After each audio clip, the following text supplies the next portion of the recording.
Une structure qui est liée au lycée, nous voudrions aussi, nous l'avons déjà fait, réalerter la région sur la question de la CEMAEB. Alors, n'allons pas dire que c'est technique et que c'est technocratique, c'est plus important que ça n'y paraît. La CEMAEB est une société d'économie mixte qui appartient à 75%, 74 et quelques à la région, et 84%, presque 85% le maximum, autorisé par la loi, aux collectivités. Cette CMAEB agit beaucoup dans les lycées, sur l'immobilier des lycées. Or, une série d'informations concourent à nous dire que ceci n'est pas très sain. Les résultats de la CMAEB, donc bras armés de la région est en première ligne, sont objectivement très médiocres, et on a assisté durant l'été à un départ précipité et surtout inexpliqué du directeur de la CMAEB. Ceci nous inquiète. Alors il y a une nouvelle organisation, le président directeur général en est M. Sévril, conseiller régional, et qui est l'homme de l'immobilier pour le PS à Rennes, et nous demandons d'être extrêmement attentifs à tout ça.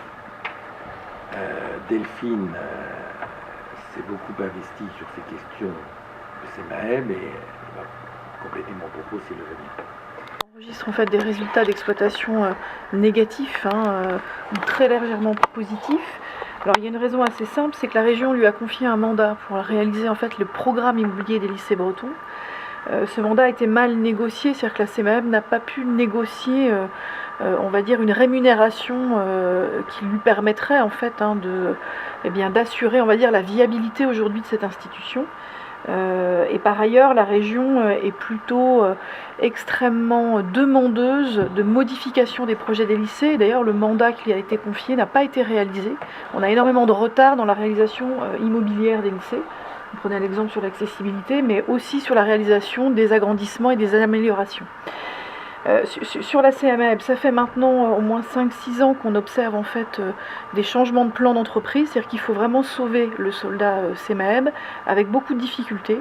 Aujourd'hui, la majorité socialiste a pris plutôt le parti pris de lui créer beaucoup de filiales, ce qui peut être aussi un risque pour elle.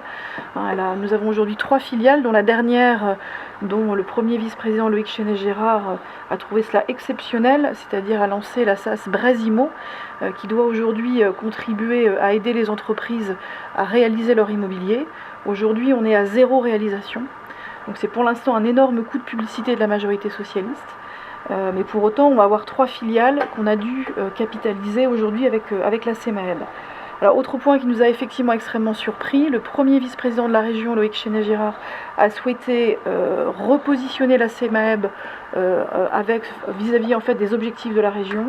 On attend en fait les conclusions en septembre 2016 et avec une grande surprise, Régis de Valence, qui est le directeur de la CMAEB, qui aujourd'hui, depuis maintenant 4-5 ans, officie pour essayer de sauver cette CMAEB, vient en fait d'être presque congédié. Moi j'ai été destinataire en tant qu'actionnaire de cette information. Et je crois que là on voit la patte un peu de M. Sévril qui vient d'arriver, qui est donc le président directeur général, le fameux monsieur immobilier du PS rennais, qui aujourd'hui est en train de mettre un peu l'ensemble de ses tentacules, je pense, pour prendre véritablement la main sur la CMAEB. Alors que cache vraiment ce départ de M. Régis de Valence? Moi je m'interroge, parce que j'ai travaillé avec lui en tant qu'actionnaire de la CMAEB et c'est vraiment une surprise de cet été. Donc vraiment nous exigeons, nous, d'avoir des éléments vraiment factuels sur la réorganisation de la CMAEB pour la session du mois d'octobre. Et même en tant qu'actionnaire au sein de cette CMAEB qui représente la région et qui représente mon groupe, je vais être extrêmement attentive sur cette évolution. La Commission des finances va se saisir du dossier CMAEB. Et dès le mois d'octobre, j'inviterai la Commission des finances à une réunion de travail à partir d'éléments factuels que les services de la région nous indiqueront.